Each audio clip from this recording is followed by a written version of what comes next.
The moment Meghan Markle walked into a Chicago church alone, without guards, without sirens, without armored protection, Prince Harry's entire security argument reportedly began collapsing in real time. Because suddenly the question nobody inside the palace wanted to answer became impossible to ignore. If Chicago was safe enough for Meghan alone, then why is London supposedly too dangerous for Harry and his family without taxpayer-funded police protection? And insiders are now whispering something even more explosive, that this entire church appearance may not have been random at all, because every detail of this story appeared too perfectly staged, too carefully leaked, too strategically timed to be an accident. One photograph, one deleted post, one carefully planted magazine confirmation, and suddenly the Sussex security drama had a brand new problem nobody saw coming. Natalie Martinez is a journalist, a TV reporter. She knows how this game works. She specifically pointed out that it was Meghan in the picture with her child. So of course this was all planned. Duchess of... Hey, do we still call her the Duchess of Cambridge if she's... Sussex. Oh, Sussex. Sorry. Yeah, get it right. Okay, but the thing is, didn't she and Harry step back from their official...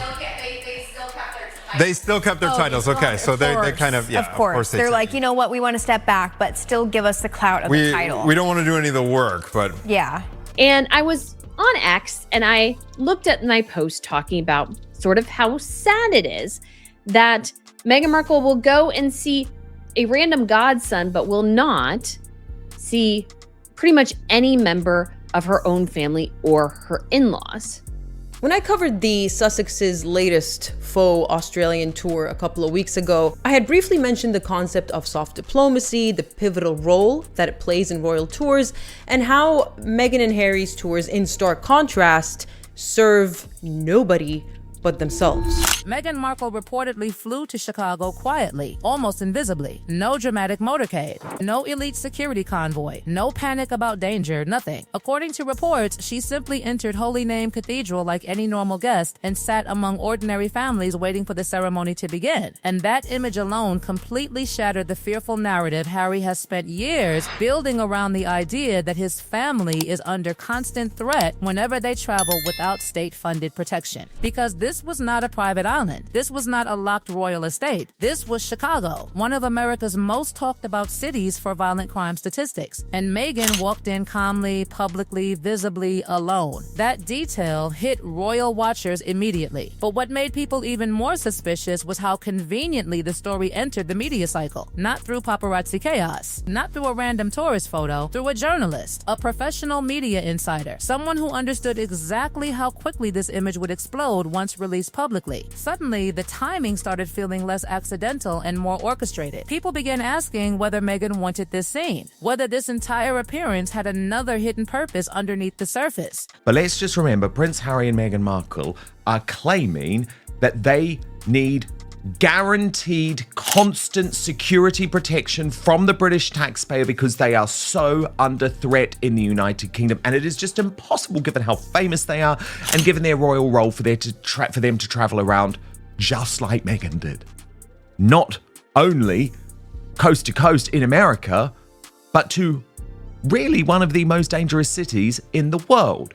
The photograph came from Natalie Martinez, a Chicago television presenter who posted an innocent-looking image online showing her daughter heading toward her first communion ceremony inside Holy Name Cathedral. But hidden inside that frame was Meghan Markle herself, casually sitting in the background. Martinez reportedly acted surprised publicly, but observers instantly noticed something suspicious. Meghan was allegedly attending because she is the godmother of the child involved, which means this was not some accidental celebrity sighting. This was a planned appearance around people who knew exactly who she was and exactly what kind of attention her presence would generate. And that is where the internet exploded, because the post immediately started circulating across royal commentary accounts, gossip channels, and news outlets. The image moved too fast. The reaction was immediate. And then suddenly, People magazine arrived with perfectly packaged confirmation from a source close to Meghan. That phrase again. The same carefully controlled media language that always appears when the Sussex machine wants a specific narrative pushed into public view.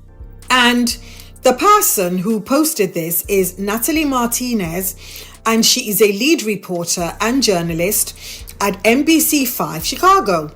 And she was at Holy Name Cathedral on Saturday for what I think is personal reasons.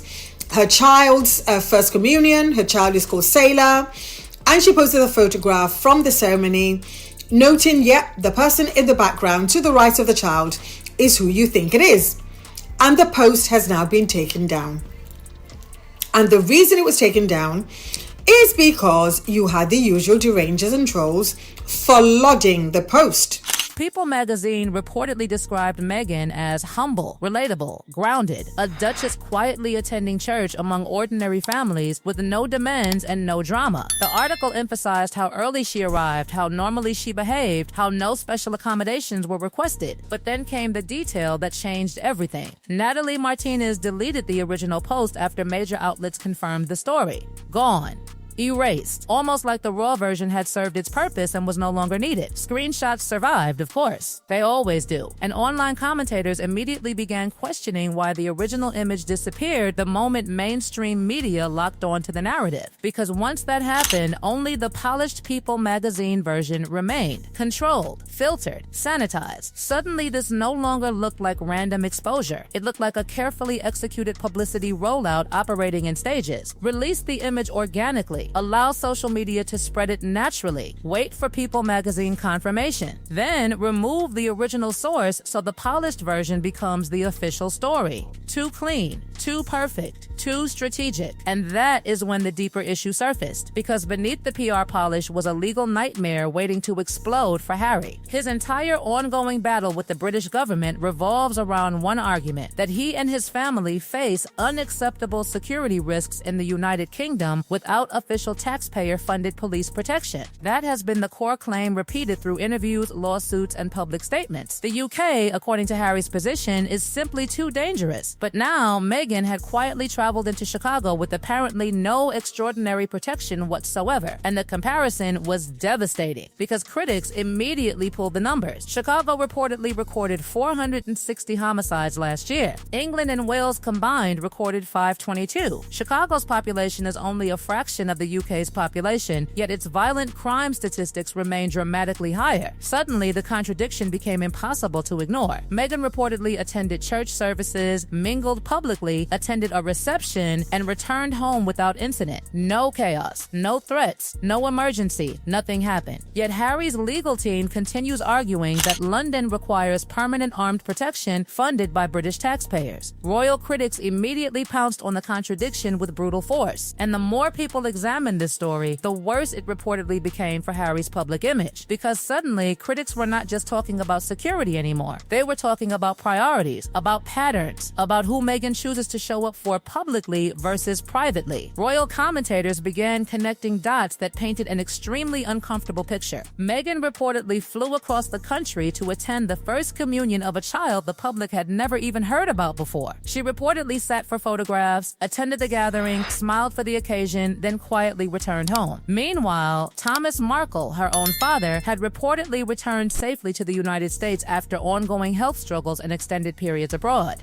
And according to critics, there has still been no reconciliation, no public visit, no visible effort to repair that relationship. That contrast hit social media like gasoline poured onto an already burning fire. Because suddenly people were no longer asking whether the Chicago trip was safe. They were asking why Meghan could allegedly travel comfortably for distant personal connections while continuing silence around close family relationships that have remained shattered for years. And once that question entered public conversation, it refused to disappear. The criticism became even harsher when commentators brought up King Charles and his ongoing health concerns, because once again, people noticed the pattern they believe keeps repeating around the Sussexes. Public appearances, carefully managed visibility, strategic emotional narratives, but limited signs of private reconciliation with family members during moments of illness or vulnerability. Critics argue that the Chicago appearance looked less like compassion and more like image rehabilitation, and that accusation exploded because the timing felt unbelievably convenient. Harry's legal battle over security remains active. Public sympathy toward the Sussexes has fluctuated dramatically. Their popularity in certain circles continues facing increasing skepticism. Then suddenly, a wholesome church appearance appears out of nowhere, showing Meghan as warm, relatable, grounded, independent, fearless, and perfectly comfortable moving through public spaces without heavy visible protection. To critics, the optics looked almost too perfect, almost engineered, and that is why people became obsessed obsessed with the deleted photograph because the deletion made everything feel coordinated instead of spontaneous. What terrified palace watchers even more was the possibility that Meghan may have unintentionally damaged Harry's legal position more than any royal critic ever could. Because unlike tabloid attacks or hostile commentary, this evidence reportedly came directly from their own side, their own media ecosystem, their own friendly coverage. Nobody forced this story into public view. Nobody exposed hidden footage. Meghan's appearance was reportedly presented proudly as proof of her relatability and independence. But that same narrative reportedly created devastating contradictions around the Sussex security claims. Because if Meghan can allegedly walk into one of America's most statistically dangerous major cities alone and emerge completely unharmed, critics argue it becomes much harder to convince the public that Britain represents an intolerable security threat requiring permanent state-funded armed protection.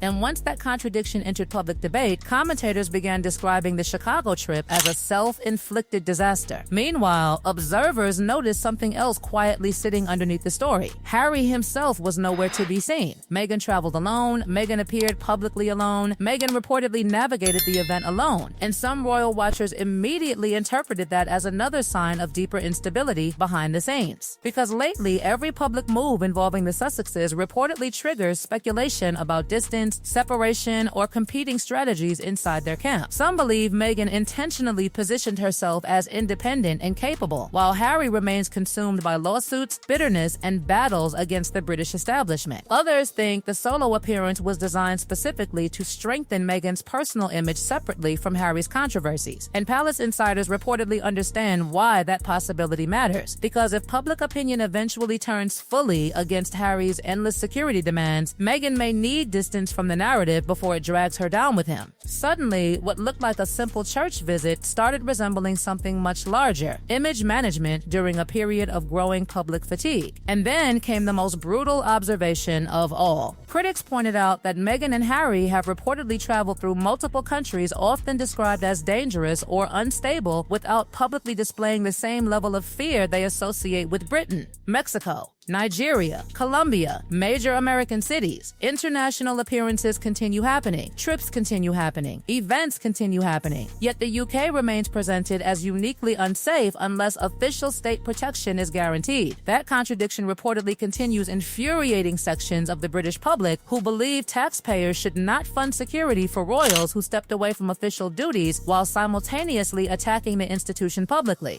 And now, according to critics, Meghan's Chicago appearance handed opponents a visual example that damages the emotional foundation of Harry's argument. A smiling duchess, a public church, no visible fear, no visible danger, no visible crisis, just normal movement through public life. But what makes this entire story feel truly explosive is the silence afterward. Meghan's team reportedly has not addressed the contradiction directly. Harry's legal representatives reportedly have not explained how the Chicago trip fits alongside arguments claiming extraordinary danger elsewhere. Nobody has clearly explained why the original image disappeared after People magazine confirmed the story. Nobody has addressed why this particular appearance needed such carefully managed media handling. And in royal gossip culture, silence always creates more suspicion than denial, because people begin filling those gaps themselves. They start connecting details, building theories, questioning motives, and right now, those questions are becoming louder by the day. One church pew in Chicago, one deleted photograph, one carefully polished media narrative. And suddenly, Harry's years-long security battle reportedly looks weaker than ever before.